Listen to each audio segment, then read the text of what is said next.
In 1993, Wu-Tang Clan emerged out of these shadows with their groundbreaking debut album, Enter the 36 Chambers. RZA, the clan's mastermind and leader, would go on to introduce other groups as the years would go on.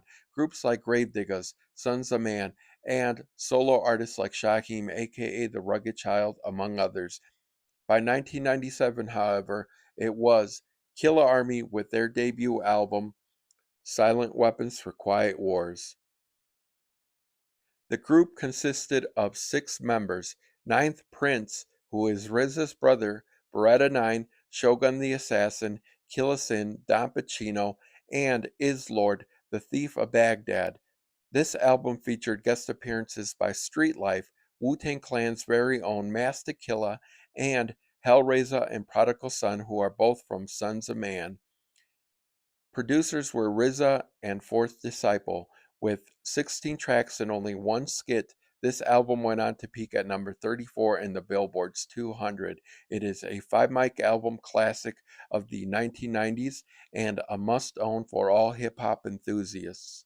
Now, about 4 weeks ago, I was in the process of releasing this video when I had to briefly bring everything to a halt because the 25th anniversary announcement of this album had been made, and they were in the process of doing another variation of vinyl press releases. So I wanted to get my hands on some of those copies and then show them to you guys in this one video.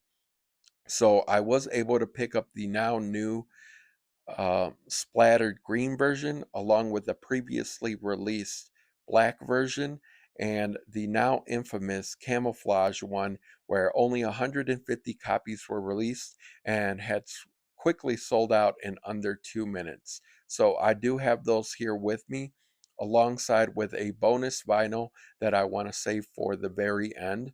But first, I do want to conclude this album's review with its contents, aka its 16 tracks, as well as the album altogether. So it does open up with a news reporter who is reporting from his time period, and it is slightly synonymous with today's world affairs.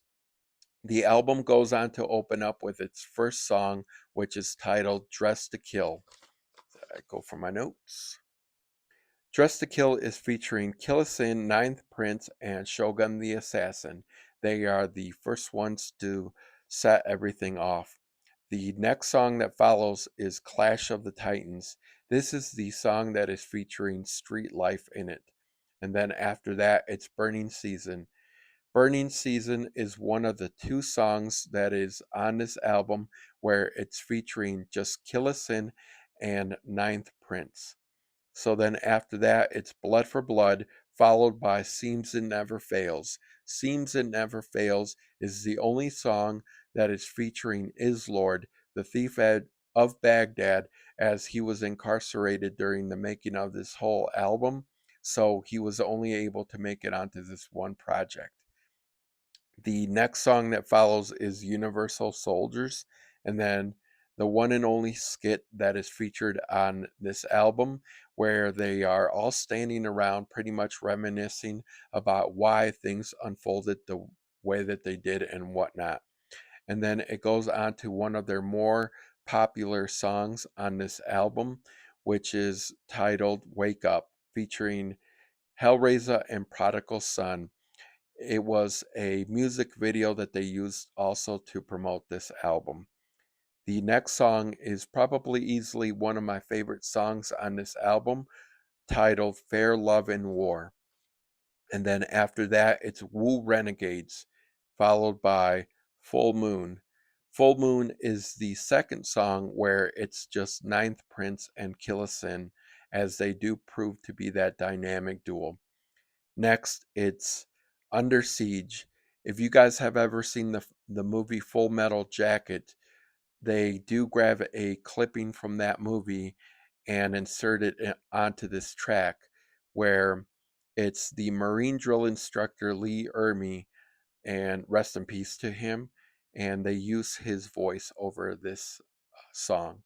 So then after that, it's Shelter, followed by Camouflage Ninjas, and then Swinging Swords. Swinging Swords was the first time that I ever got a chance to listen to this group, and it was in another music video that they used to promote this album, and the music video was featured on the box. And then after that, it's Warface. Warface is another Full Metal Jacket clipping that they pull from to insert onto this one song. And again, it's Lee Ermey as the Marine drill instructor. And then finally, this album closes out with its last song titled Five Stars. If you guys are familiar with the 1970s TV show called MASH, they grabbed the theme from uh, that TV show and insert it into this song. And it's finally Mastakilla who closes out this album with his final verse. So, yeah, that is a brief review of this album. So, now moving on to the vinyl presses themselves, starting off with the black one, and they are double LPs. For those of you who are familiar with these albums, they are titled the nuclear side, the chemical side, the mental side, and the physical side, rather than your typical side one, side two, or side A, side B.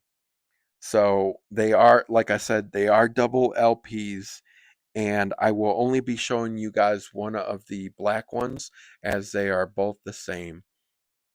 And they are firmly pressed, I want to add, with their grenade labels. So yeah, they're just, yeah, I was very impressed with how they were oh, on 180 grams pressed. So here is the black one,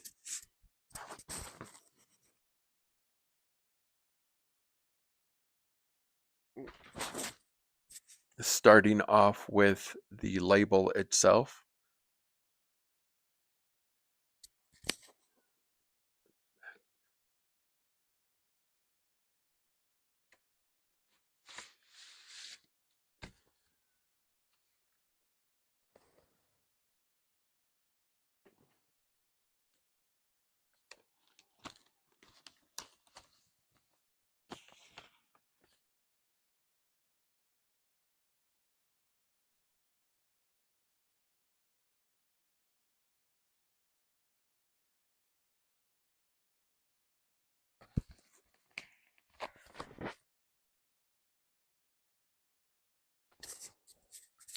So now moving on to what I like to refer as the infamous camouflage one, because of the 150 copies that were released and had quickly sold out in under 2 minutes.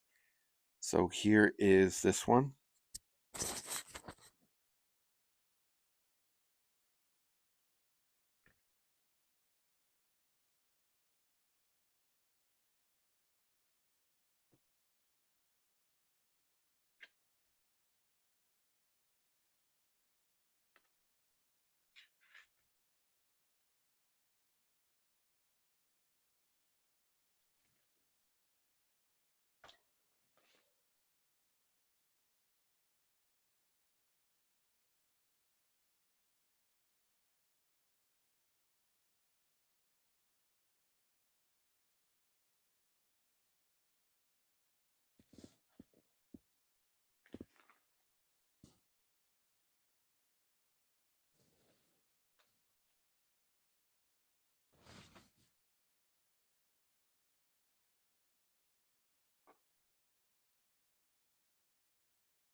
And then the latest version, the splattered green one.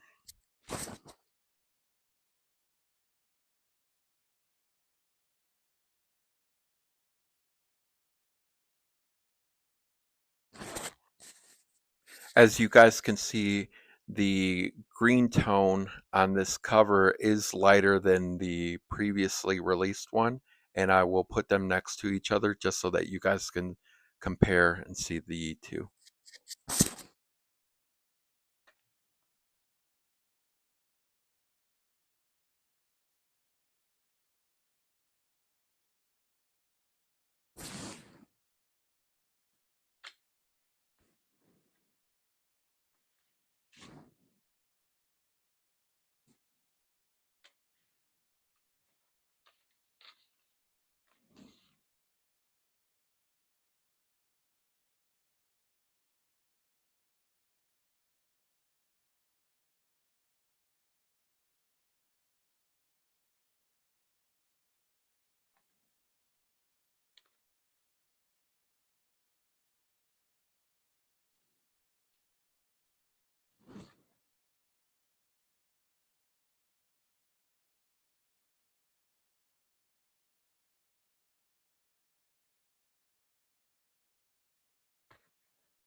And then finally, the bonus vinyl that I was telling you guys about. It is Killarmy's sophomore album, Dirty Weaponry.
The color scheme of this one is titled the Napalm Smoke one, and they are slightly see-through.